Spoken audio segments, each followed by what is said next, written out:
We are going to have just as good of a day today as we did yesterday. We've got some great panels, great speakers coming up for day 2. So thank you for joining us here at our mountain show.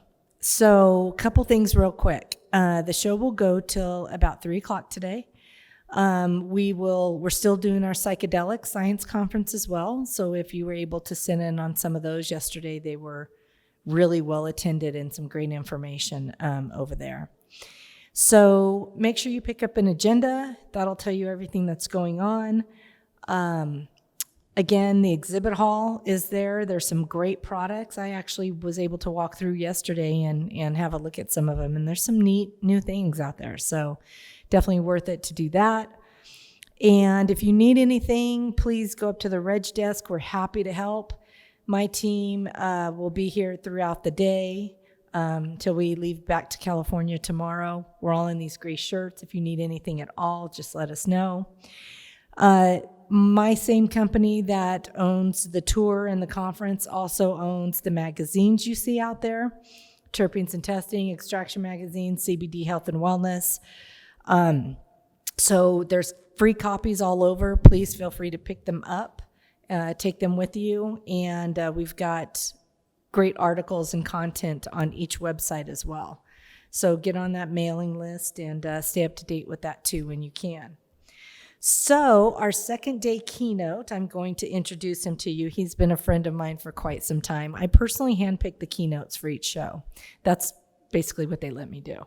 So we, in doing that, I picked Carl, who I knew for quite some time, to do today's keynote. This is Dr. Carl Craig, and he is the CEO of, are we saying Botanicor? Is that what we're saying? Yeah, Botanicor. So great guy. He's a PhD, knows a lot, and super, super happy and super just grateful to have him here with us today.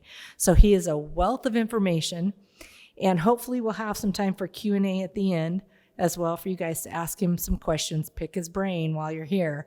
So I will give it over to him now, and thank you again for coming. Thank you. Starting the timer so that you will have time for questions. Thanks, Celeste. Always great to be here. Saturday morning after a long Friday night, I set the bar really high. The first thing is try and keep you awake, right? Anybody falls out of your chair, that's fail on me. So let's try and, meet number one. Number two is I pretty much promise you'll come away from this with one new piece of information. It was interesting in my educational career. That was the one thing that I learned from most of my professors is keep it simple. Let's get people out of there with at least one thing that they didn't know. So I promise not to overwhelm you with a whole lot of stuff. A little about me. So Celeste said, I got my PhD in chemistry. It was back a long time ago, hence the gray hair, at UCSB.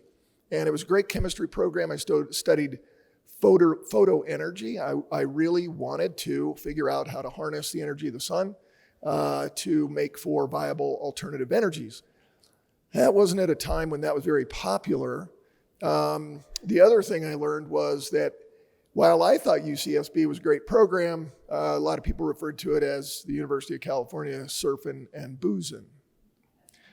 I said, okay, I'm going to have to retain some credibility in all this. So I left there and postdoced up at Berkeley. I figure pick another institution that's got a better name so I can at least say that. But the important part of that isn't the Berkeley name. It is that I postdoc for a guy by the name of Melvin Calvin. Now, we're going back to high school chemistry, maybe freshman chemistry. Melvin Calvin won the Nobel Prize in 1961 for the Calvin cycle, the photosynthetic cycle. My time there, I didn't make any huge breakthroughs, but what I did do was pick the brain of a Nobel laureate who learned a lot about plants, chemistry, and it was a wonderful time. It turns out, and this is kind of a interesting return in my career, Melvin was studying at that time. He was a bit older. He was a professor emeritus. And he was studying down in South America fast-growing plants, aka hemp, that had a lot of organic matter in it that could be turned into biofuels. Little did I know I'd be back in the hemp industry some years later, talking about the importance of the sun and energy on these plants. It was a great experience, humbling experience, but I learned a fair bit there. The other thing I'm going to say, and then I'll run into this presentation full steam, is I will apologize for clearing my throat. No, I don't have the Rona. I'm not sick. I'm not cold. And all the water in the world is not going to help me. A slip of a surgeon's knife paralyzed one of my vocal cords. And so I apologize in advance, but during this talk, sometimes Justin Bieber comes out. Sometimes I kind of would like Joe Cocker to show up from time to time. He does. So at any rate, I really apologize. This isn't what I was born with, but I'm going to work with it. Today we're going to talk a little bit about regulation in our space. I've written some articles recently. I'm putting it all out there that I think we need to embrace regulation, and now I'm going to walk you through why. It's always scary, and the first part of my talk is to talk about how scary it is. But what I'd like to bring you around to is why it is important. I want to convert you to people who will be ambassadors for this and be involved in it, because I think it's a really important time right now. There were a couple of panels yesterday and some of this was discussed, and I'm going to drag you through it in a lot of detail now. Regulation. All right. I'm going to try and focus on two things: who and why. So this one's pretty current day. Masks. We all hate them. I do. Do we wear them? Most of us. I spent every morning of the pandemic sending an email out to my employees after I would read the scholarly articles that I could find to try and let them know what I knew as the latest best research on some of this stuff, in order to get them to agree to and understand this particular ask, this regulation. We're in the county of Denver, we're here. And so, pretty early on, we were given a lot of mandates about social distancing, how many people could be within our lab, so on and so forth. And I will say, and I'll repeat this, the initial reaction to most of this stuff is, ugh, I don't want that. I don't care what regulation it is, and I'll go through a few of them, but it always starts kind of the same way. Yeah, we don't want Big Brother. I don't want the government here. I don't need regulation. That's pretty standard across the board. Masks, kind of a current example, but let's talk about this one. I mean, how many of you are old enough to remember sitting in the back of an airplane while somebody next to you was smoking? Yeah, that was always pleasant, especially for non-smokers. I love the airlines telling you how their air handling systems are so amazing. Yeah, I flew for a long time during that period, and I don't care where you were in the plane, you knew there were smokers on board. But at some point, right, the FAA said, nah, we can't do that. The other one was smoking bans in restaurants. Now there's and I believe this for a while, that there was some sort of federal ban on smoking in restaurants. There's not. It's a state ban. The federal government banned smoking in federal buildings, but every state has its own smoking requirements. I remember giving a talk back when I was at Berkeley. I flew out to North Carolina to give a talk, and most of the places around had smoking bans, certainly smoking sections. This talk was in Salem, North Carolina. And when I walked into a restaurant with a couple of our customers and I said, hey, is there a non-smoking section? The guy looked at me and went, nobody's smoking over there right now. So the point here is that the states enacted smoking bans on their own. It was not a federal mandate. And there are many differences in the way the states have handled that. The other part of this is that I remember hearing this. I was at Berkeley at the time when the city of Berkeley said no more smoking in bars. And they were one of the first. Oh my gosh. This is the end of bars as we know it.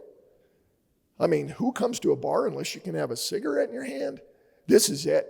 It's over for the bar industry. I mean, there were articles about it, people bitching about it. It was incredible. And the bar industry thrived. You know why? Because there are a lot of people like me who don't want to sit next to somebody smoking. And so this regulation that everybody threw out that it was going to kill that industry and the restaurant industry turned out actually being something positive. So point number one, I'm going to give you some examples of where the naysayers have said very loudly, this is not good for us, regulation not good for us. And I will tell you, there's no restaurant owner today that I've ever talked to that says, oh yeah, we should bring back smoking in my restaurant. I think I'd get a lot more people. A few bars maybe, right? I don't go to those, but for the most part, not smoking. I mean, remember this, you could go into McDonald's or McDonald's ashtrays, you're sitting there eating your quarter pounder and cheese. Well, if you're eating a quarter pounder with cheese and smoking, come on. I mean, you're probably not long for this world, but it was true. It's what happened there until they had to get rid of it. I don't know why there's timing. I'll just go with the timing that my computer is set for these slides. I'll just talk through it as fast as they want me to. What about this? All right, so some of you, I'm sure, are road warriors like I've been in my career. I kind of grew up here. I wasn't born in Denver, but I remember I had an office or a laboratory over on Wadsworth and I-70. And Stapleton Airport, which was near downtown, was still in existence. And I could leave my office exactly 60 minutes ahead of my flight. I could drive to Stapleton, park my car, walk down the concourse, and get on a plane. 60 minutes. Now, nobody looked at me. All I had to have was a printed ticket. Nobody cared. I walked down to the concourse, the ticket agent or the gate agent took my ticket. I walked on the plane. I remember when they started putting guards out with metal detecting wands and picking people out and doing that. A little bit of a hue and a cry, but not too much. But I do remember when people had to subject themselves to luggage scanning and body scanning. This is the end of the airline industry. Nobody's going to travel anymore. Look at this. How can we put up with this regulation? You know what it meant? It meant I couldn't leave an hour before my flight, had to leave 2 hours before my flight. That was it. End of story. And now I feel pretty good getting on a plane.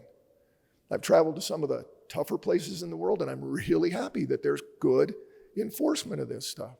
And if you've ever traveled to Israel, those guns are real, and they'll use them. They're very serious about their security over there. It imposed some time delay on me, but that's about it. Other than that, it gave me a sense of security and helped me to understand that I could travel safely. Here's one I'm passionate about. Seatbelts. 1968, federal government made the only federal mandate about seatbelts that they ever will make. No, there were two. Sorry. The first one, which was 1968, you need to put them in the car. That was it. Car manufacturers had to have seatbelts. That was it. There was no requirement to wear them. There were some standards on how they had to be built. If you remember, the old seatbelts were just lap belts, right? Not three-point restraints. That was the second order. The cars had to have three-point restraints. But the federal government never said you had to wear them. States are the ones who said you had to wear them. In fact, there's one state in our union that doesn't have a seatbelt law. It would surprise you who it is. You've got to go look it up. I'm not going to tell you. But the other states are pretty similar in what they've enacted. And there are really kind of two differentiators on these states with seatbelt laws. One is they're either a primary state or a secondary state. Primary means the police can pull you over if they see you don't have a shoulder belt on. And the secondary is they can only give you a ticket if they've pulled you over for something else. That's the difference between the two. But the states have enacted their own seatbelt rules. Now, I remember, I got enough white hair, road trips, man. I was born in Montana. Road trip was about 500 miles. Anywhere was about 500 miles. And my parents put suitcases in between the hump in the back and covered it with sheets and blankets so that we could play like it was a rompus room in the back. Anybody remember sleeping up in the window? Yeah, man. Yeah, it was so cool. You're like, hey, in the Rambler, I could actually get my whole body up in the window, lay there and sleep. It was awesome. Fast forward, I was a firefighter for 10 years. And the reason that I'm passionate about this is I rolled up on a pretty horrific looking accident. And I've come upon a number of them where I'm astounded that people walked away. A couple of them where people were standing out of their car waiting for me. But in this particular evening, there was a family in this car, and the good news was 4 of the 5 inhabitants were okay. Dad, the driver, didn't have a seatbelt on. And it's pretty hard to put a 250-pound body through a sunroof, but you can. And the kids won't have a dad anymore. So the second kind of message about the regulations is, if you believe in them, then let's follow them, because it will help. I've seen things in airports, believe me. I've seen things on crash sites where I really believe that if we not only embrace the regulations but follow them, they're good for us. Right? Now that's just me, and I know I'm going to get arguments from people who go, I don't want the regulation, I don't want to follow it. I'm just giving you some examples about why I think they have a place. The other part is where I think in our industry this is going to come from. So the next part of this, is to talk about food, because this is a little bit of a precursor to our industry. In 1900, the concept of organic farming came to be over in England. Anybody know what organic farming in 1900 meant? It meant you used poop on your field, because they found that if you used manure, you got better crop growth. Manure is pretty organic. That was organic farming. And it stayed that way for a long time. So guess what? In 1960, a farmer could go, yeah, I'm all organic. Means I'm spreading my horse manure all over my corn. Way to go. What changed? Well, I don't know if any of you read Silent Spring, but in about 1970, a very popular book came out that said these pesticides that they're putting on the plants on the organic farms are bad for us. It's organic because I got poop on it. But now I've got a bunch of pesticides and herbicides that I've put on my plants. So it started in about 1988. The federal government started to write some guidelines around what is organic really. So now if you look, you have to put manure on your plants, and there are rules. Like you can't put it on, and depending on the plant, 90 days in advance of harvest or 120 days in advance of harvest. There are some other rules that you have to follow in order for this to be organic. If you're going to plant an organic field for the 3 previous years, you can't have something that would be a negative health consequence planted in that field or a contamination or disaster. I think what they're talking about for the most part is you can't have grown something where you sprayed a bunch of pesticides on it or herbicides. The federal government came out with a guideline in 1988. It took until, it took 12 years, right? I think it was 12 years before the rules got enacted. This is how you actually have to behave if you're going to be an organic farmer. Those rules exist today. They expand, and I think overall, they've helped a lot. My point about this, and I'm going to step back to somewhere around 2000 when all this was just starting.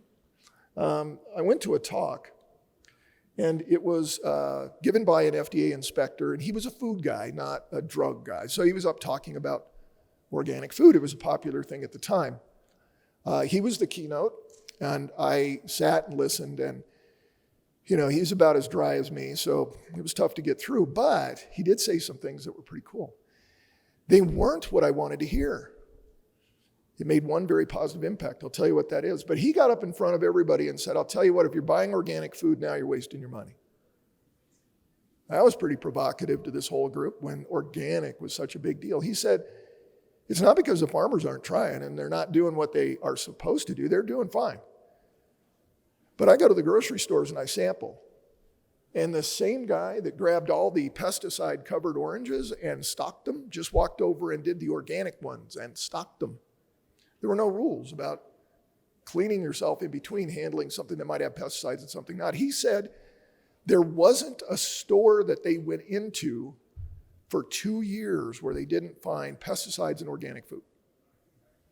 And it was because of the handling, not so much the way that the farmer dealt with it. The rules get written down. Everybody understands what they are. It levels the playing field now. If you go to a store, what I will tell you is, from what I understand, organic truly means organic. You're going to find stuff with less harmful things in it, grown in a certain way, following certain rules, and having been certified by people who have to certify that you're doing that correctly. Bananas. I eat a lot of bananas. Organic bananas are about 10 cents a pound more than regular bananas now. Why wouldn't I? You know, I mean, what's the chance that I'm going to get a banana that doesn't have a bunch of herbicide on it now for 10 cents a pound? It's all good. Wasn't that way initially. But if you read reports now, some organic foods are actually less expensive than foods grown non-organically in stores. You'll see that. Not often because they know they can get a little bit more for it. Sometimes there are certain premiums, big premiums, but for the most part, this is settled into a place where we can live with it. If you want organic food, it is not going to take every last penny of your paycheck to make that happen. So that's kind of a precursor to where I think we'll go. Let me weave this back to our industry here just a little bit. Currently, and I said this yesterday on the D8 yes-no panel that I was on, that was kind of a great exchange and there's some smart people there. And I was talking from the testing standpoint, not so much the use or regulatory standpoint. But, you know, one of the points I made was there's only one requirement right now in all of the US for hemp products. Make sure it's below 0.3% THC, and then you can call it hemp, and that is it. Government's done. I see those people. You know how I know? Because they send me their product and want me to only tell them how much CBD is in it. They don't want to tell them, they don't want me telling them anything else about it. I don't want to know if there's something else in it. Government doesn't tell me I have to. Now, that's not everybody. Certainly, we work with a lot of people who are interested in this, and commerce has driven this a little bit. When you're buying a bunch of biomass, you're going to say, hey, show me it doesn't have any pesticides in it. Okay, what pesticides? Colorado in 2014 was one of the first states to legalize recreational use marijuana, and they identified 13 pesticides that they were going to test for. Most of them have been out of production for many, many years. I'd call it a false sense of security. Okay, we test for pesticides, we do it. So Botanicor has a sister lab, Agricor, that tests marijuana, licensed, regulated marijuana. And the list of pesticides is what it is, and it's not going to change, probably. It's a pretty small list. And I'm not so sure that it really serves the purpose of helping the industry, but who cares? The regulators said it's okay, and it's on the shelf in the dispensary, so I'm all good. This is why I want to conscript you to be aware of what's going on in the regulations and why I need everybody to be aware of how they can help.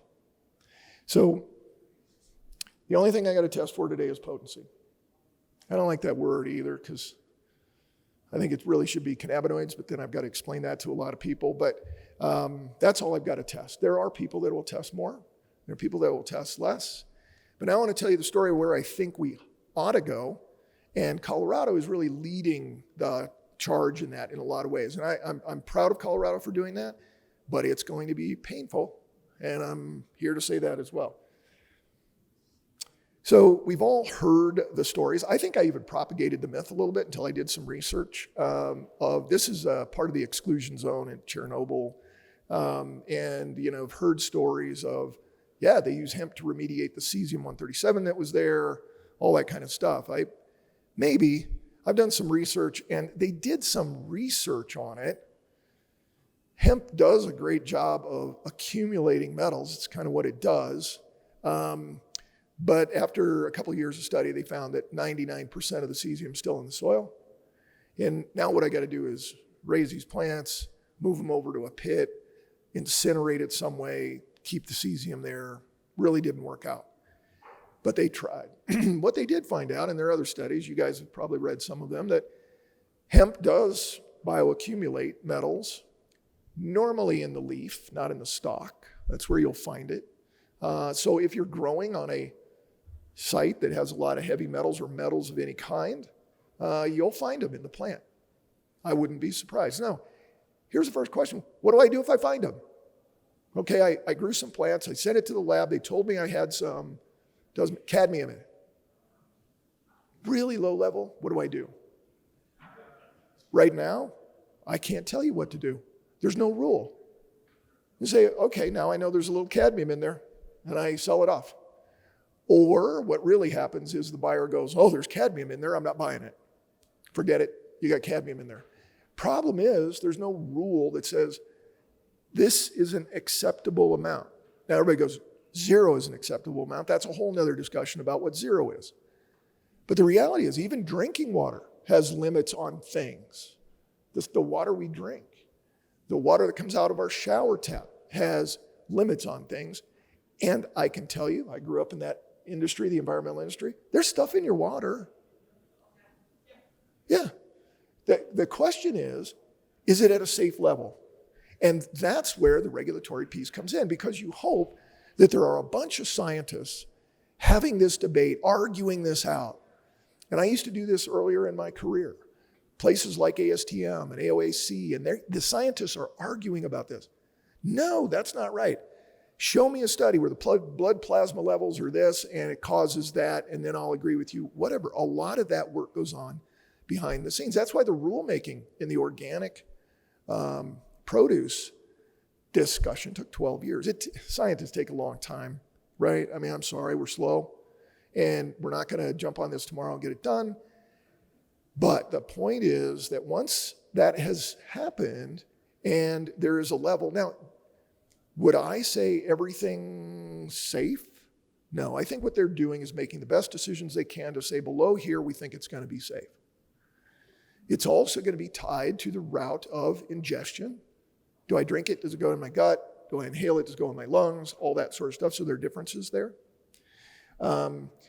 But for heavy metals, one of the things that we will see, now I'm going to try and start weaving carefully some of these concepts together. States are taking this upon themselves to say this is the way it's going to be. I said Colorado is taking a lead, but Michigan has got a plethora of heavy metals that they're going to have us test for in hemp plants that Colorado will not look for. I don't know why, I don't know who said that, but at some point that's going to happen. Talked to some people in labs out in Michigan, they're not sure why, but what it means, or one of the things that's important to understand, is the state is going to tell us what's acceptable in Michigan. And if it's Colorado and you've tested for the 4 heavy metals, but they have 12, we have a problem with commerce. So here's another point, and this happened in the environmental industry way back in the 70s and 80s. The federal government might make small suggestions and then stand back and let you figure it out. States have environmental regulations. You've heard about it. California, the California Air Resources Board is infamous for having the lowest, tightest emissions criteria of any state in the country. A lot of people don't want to work there because of that, or don't want to move their business there because of that. Well, the reality is every state, Department of Health Services in New Jersey, Florida Department of Health, you name it, they all came up with their own rules. Why? Because the feds aren't going to come up with those rules. I'm trying to weave in enough examples where you see that they'll give you general requirements, Put a seatbelt in a car. But they're going to leave it to the state to say, you got to wear it here, here, and here. You got to wear it this long. You got to wear it if you're this weight. That's not coming out of the federal government. Environmental regulations were very similar.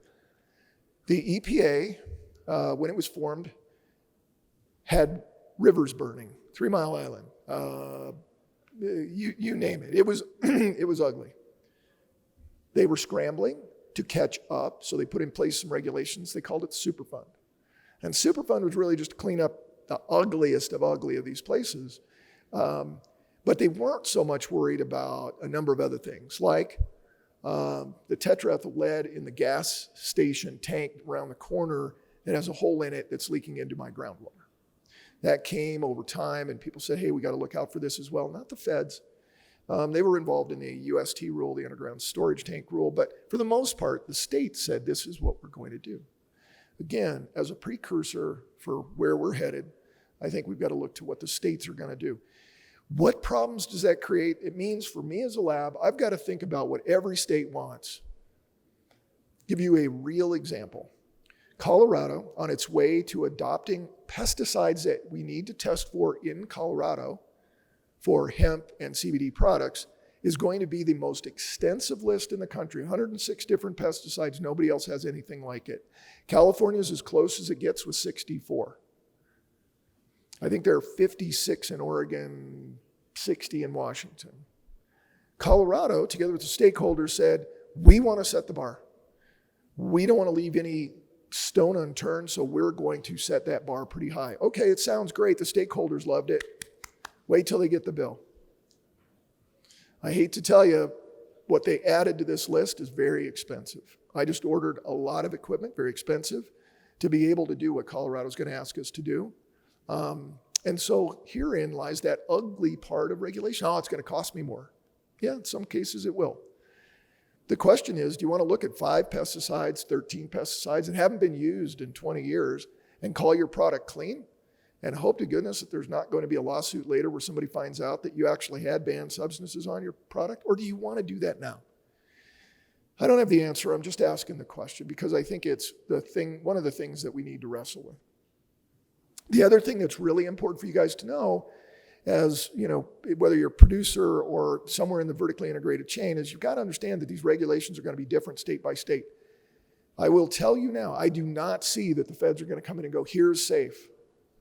They're just not. You know what they did? They said, just like with seatbelts, less than 0.3%. That was their help. And then they threw this over the wall, and the states are going to have to figure out what safe means for products.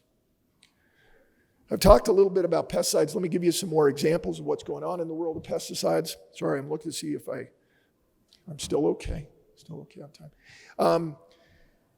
Here's some real examples, things that you may run into on pesticides, especially as they expand the pesticides list. Now, this was in the marijuana side, not the hemp side, but it's a real story. I had a customer come in, and the kiss of death for a lab is to say, yeah, you got pesticides on your plant. And they're like, no. And the very first thing is, I'm going to go to another lab, and they're going to find that there's no pesticides there, and then we're all good, right? I mean, that's the way this goes. So it's the kiss of death for a lab to go, you got pesticides. Well, after this story, and this happened quite a few years ago, there isn't a single person at our shop that's afraid to say that anymore. And here's why. Customers like, it's an indoor grow. We're not using pesticides. We're certainly not using this. We're like, it's there. Let's try some more plant. We try some more plant. It's there. It's like, what the heck? This is now a research project. Cut to the chase. True Green was maintaining the facility around where they were not theirs, but around and spraying all around the building, and it was going in through their intake air and contaminating their product from outside the building with True Green. Now, I've never worked at True Green, and I'm not trying to name any company you want, but I mean, we're not talking about PhD chemists here spraying stuff down. It's pump, pump, pump, spray like hell, get out.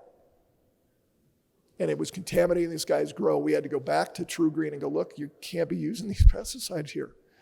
The other thing that I will say, last year in the USA, 1 billion pounds of pesticides and herbicides were used. Now, some of that's private use, some of it's commercial use, but 1 billion pounds, think of that. It's going somewhere. Now, the other shift that's happened is most of it's not pesticides anymore, it's herbicides. So when you see a crop duster like this flying over their soybean field, they're making sure there are no other weeds growing.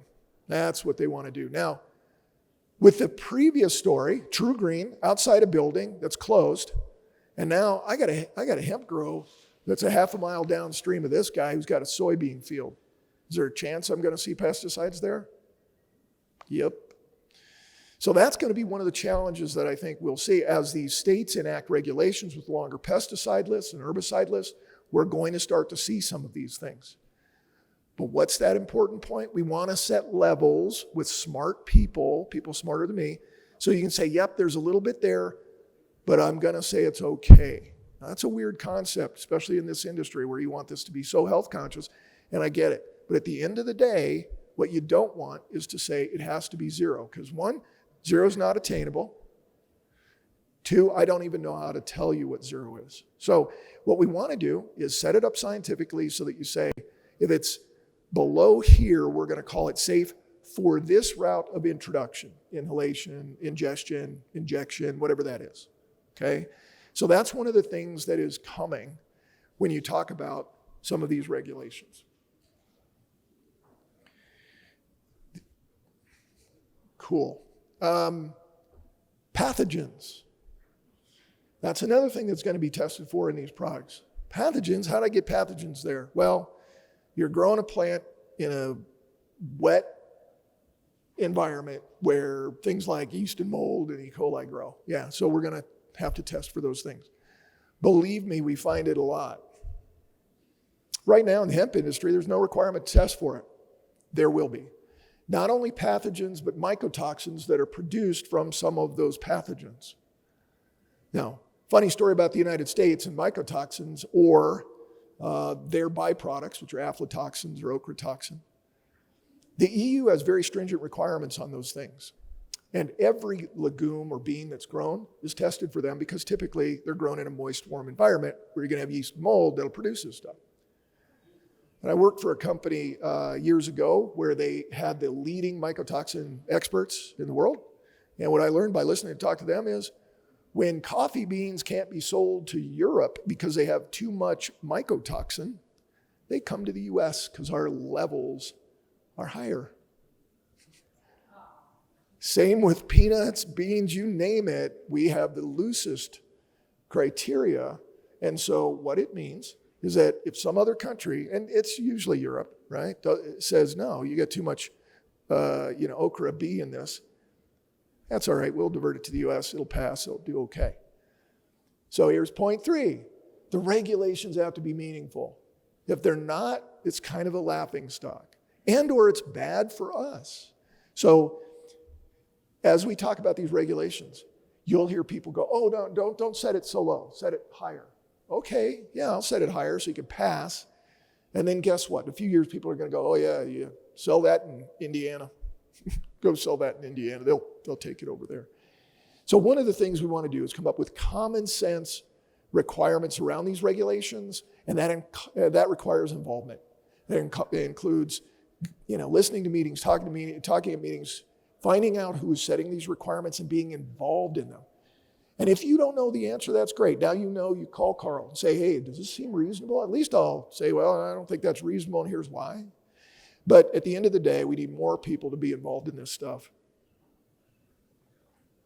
The last thing that's probably going to be looked at in the first tranche of testing across the states for hemp products is homogeneity.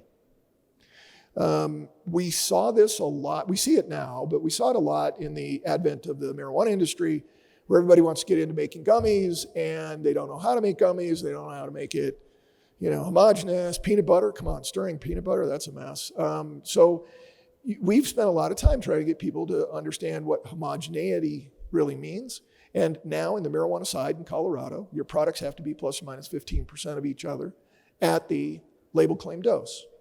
People are like, oh, that's too hard to do. Well, start doing the math. If it's 20% different, you're kind of dosing people very differently. So the reality is that the homogeneity is there for your customer. They want the same experience every time. So that's one of the other tests that will happen. How do I get my product on the shelves? Without any regulation, I will tell you right now, this is just a sales job. Get your best salesperson, go in and tell them why this is the best. And most of these stores have no idea how to look at this stuff. We were sitting here at a panel yesterday, and I was looking at the products that people, and I'm not trying to, but 0 THC. I'm like, no, I'm sorry. You can't put that number there. Well, it's like, guys, this industry will thrive when everybody knows what the rules are and can play by those rules. So to get your stuff on shelves now, convince them you got a great product. However, some of the big boxes, we've talked with them, are trying to understand what criteria did they go by if they're going to put stuff in their stores. Right now, that's a sales job too, because there's no regulation. So what you got to do is go in and say, well, I test for 48 pesticides and 18 metals and residual solvents, and that's good. And you got a buyer at Walmart going, I don't know, is that good? I mean, and they don't know anything about levels or uncertainty of those levels. So the regulation, and here's my last part on this, is going to allow those guys to say, just like with drinking water or anything else, if it meets those criteria, I'm going to be okay putting it in my store. It will open up a lot of opportunity once we're all playing by the same rules. They have to be common sense. They have to be reasonable. Okay, if they're unreasonable, everything's going to get ugly. But that's why I'm trying to pull this skeleton out of the closet, have everybody talk about it, and follow me down this path of going, all right, rules will help us, but let's set the rules reasonably. Let's make sure that we've got the right people talking about setting the rules reasonably. All right, last slide, and this is just kind of an update. You guys can zap that QR code if you want and learn more, but Colorado, as I've said twice now, wants to be the leader. They had a bunch of meetings. They've consolidated. The stakeholders have said this is what we want to do. The rules were adopted on April 14th, so they're live. And what they're trying to figure out now is what goes live on July 1st. And we've been working closely with CDPHE, and there are a lot of things in Colorado that are going to change. If you are selling your product in Colorado, if you're manufacturing your product, if you're growing it in Colorado, your life will change on July 1st, I guarantee you. And unless you want to just cheat the system and not do anything, but it will be significantly different. There's compliance testing. What is compliance testing? Remember I said the Fed said you got to have below 0.3% THC. That's on a dry weight basis, and that's a very specific test. You need to make sure you've either driven off all the water or you know how much water is in your plant, because the more water you have in the plant, the more you're diluting the amount of THC you have in the plant. So if you're trying to get around the system, you send in a nice wet plant. Water content, even in your dried plant, could be 10, 12, 15%. So that means I guarantee that my THC value is going to be 12 to 15% lower if I do that. That's why the Fed said, no, dry weight. Everybody's on the same playing field. So that test means drying or understanding the amount of water that's contributing to the overall value that we see. That's the compliance test. Different states will have different rules around those compliance tests. Other than those compliance tests, that's all the feds are involved in. Everything else is the state. CDPHE here at Colorado Department of Health and Environment are setting rules on metals, residual solvents, mycotoxins, bacteria, things like E. coli and S-Tech, that they believe, based on meetings with stakeholders, are the things to look for to make sure the product is safe. We'll see that go live July 1. The only thing, and for those of you who are really close to this, I'll say this and then I'm going to jump off this soapbox, is that 106 pesticide panel, nobody's doing it today, not even in Canada. It's a bigger list than the Canadian list. So what the state has agreed to, and we've spent a lot of time talking to them, is phase it in over time, because the cost of doing it is going to be significant, and we want to not break the bank trying to get there. We also want to have lab capacity to keep product flowing in the market. So I think that's what's going to happen with Colorado. So that's my soapbox speech on regulation. The one thing I want you to take home out of here is that states are usually the ones that do the heavy lifting. Very rarely do the feds come in and say, this is the way it's going to be. I heard that question, I don't know how many times throughout this conference. Well, do you think the feds are going to come in and do?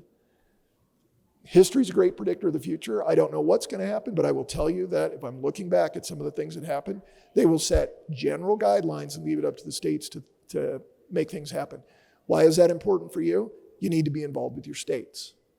They're the ones that are going to do this. So get to know them, find out how the regulations are being set, get on their mailing list, ask questions, understand where this stuff is going. And that's sort of my impassioned plea for you guys leaving here is I want a bunch of ambassadors helping me to listen to this stuff and make sure it makes sense. So with that, I am done. If there are any questions, I'm happy to answer them. I appreciate you guys getting up early on a Saturday. Thanks.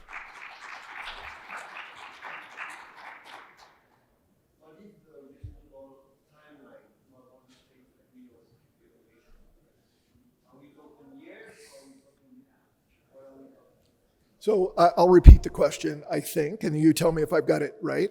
What is a reasonable timeline to expect these regulations to really be enacted? So in this case, it'll be fairly quickly. A lot will get enacted this year, and the reason for that is that if a state is going to do something in hemp, they have to submit it for approval to the USDA now. And then if it's different than what the USDA is saying, they have to argue that. So Colorado's put forward their hemp plan this year, and that's why they're starting these regulations. Any state that wants to be involved, for the most part, is doing it this year. New York's doing a lot, Pennsylvania's doing a lot, Texas is doing a lot, so forth. But these things will change a little over time. I'll give you a real example of change. When the USDA rule, when the Farm Bill came out, it said to do compliance sampling in a field, a DEA agent or officer of the law had to come sample your plant. Because if it's hot, it's marijuana. So we're going to have, people with guns and knives come sample the plant. They've backed off of that completely. They know that's ridiculous. So my point there is the regulations will shift a little bit, but I think a lot of them will get set over the next year.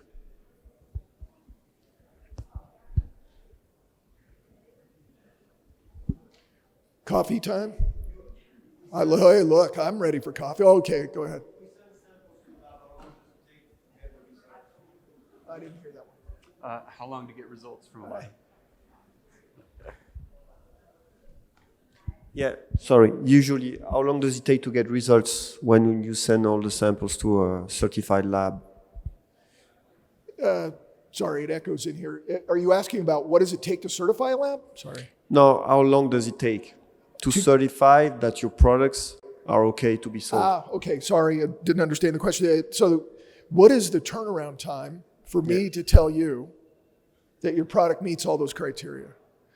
It's a great question, and what I will say is the rate limiting step, remember this from biology class or chemistry class, rate limiting step is the microbiology. Bacteria and yeast and molds only grow at a certain rate. I can't make biology change. So that test takes between 4 and 5 days, period. I can do everything else in a day, maybe 2, pesticides the same day, whatever.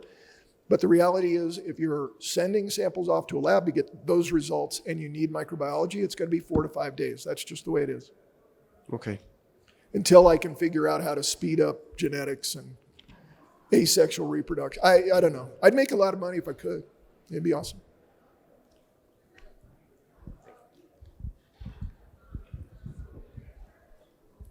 Thank you. Can I trust the pedigree of the test that I get from the lab for my concentrate? Because You're going to have to that speak louder. I got. Okay. Did I get it There there? you go. Okay. Sorry about that. Okay. What I'm wondering about is a small startup, but when you're talking about your panels, they're quite expensive. Like the regular one, I think you're charging like $55. Okay. Well, my guy, we got no income, so we count the pennies, right? So I know that the full a test is quite expensive. We add this, it's going to be even more. But can I rely on from my source, because I'm just taking somebody a ready-made extract Right. with that has all the pedigree on it, can I then trust it for my product, or am I required to retest it in the So consumer? that's a great production? question. I think the question is, in the supply chain, if I've already relied on somebody to test my oil, do I have to retest it, and so forth? And what I will say is, in the marijuana industry, at every step, it needs to be tested. Now, vertically integrated producers say this is one big step, so they'll test it once. But if they are selling that product, right, they can give you a C of A and say, here, your oil or your isolate is clean, and that's fine. When you do something with that and turn it into another product, then yes, you'll have to retest it for that product. The other thing, and let's talk about price a little bit and costs, because that's, we hear that a lot, certainly in the analytical business. You guys are like a tax. We don't like it. I get that. But there are a lot of things you can do if you get smart to reduce your costs in lab testing. For example, I talked about this dry weight potency that you have to do to certify your plant. You only have to do that once. A lot of farmers are checking their plants every couple of weeks to see what that THC and CBD levels, at. You don't need the more expensive compliance test for that. You just do the regular test. The other part might be, hey, I just want to check my product for bacteria, right? And I'm going to do a real quick test, and we do that as opposed to a whole compliance panel.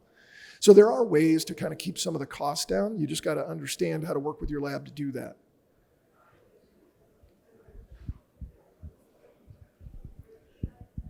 One over here. I'll come back for you. We're good for it? Okay. Okay. You won. You didn't raise your hand up high enough, I think.